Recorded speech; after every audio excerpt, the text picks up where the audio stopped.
ஹாசினியும் திவ்யாவும் பேசிக்கிட்டு இருக்கப்ப ஒரு மருந்து சிட்டை பறந்து வருது. ஹாசினி அத படிக்கிறாங்க. அத ஒரு போட்டோ எடுத்து டாக்டருக்கு அனுப்பி விடுறாங்க. டாக்டர் போன் பேசுறாரு. இந்த மருந்து சிட்டை உனக்கு எப்படி ஹாசினி அப்படின்னு கேக்குறாங்க. ஹாசினி கேக்குறாங்க, எதுக்கு டாக்டர் கேக்குறீங்க?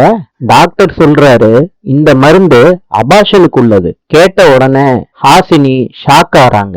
தீரஜ் ஆஸ்பத்திரிக்குள்ள போறாரு. டாக்டர் கிட்ட நீங்க சொன்ன இன்ஜெக்ஷனை வாங்கிட்டு வந்துட்டேன்னு காட்டுறாரு. டாக்டரும் பாக்குறாரு. தீரஜ் கேக்குறாரு, இத போட்ட உடனே கரு கலைஞ்சிரும்ல?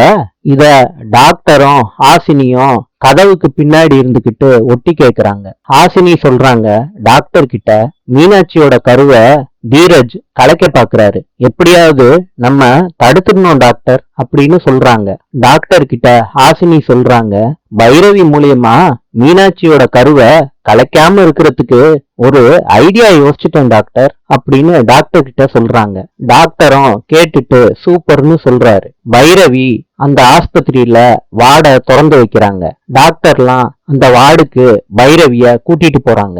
பைரவி ஆஸ்பத்திரிய விசிட் பண்ணிட்டு மேடையில போய் உட்கார்றாங்க.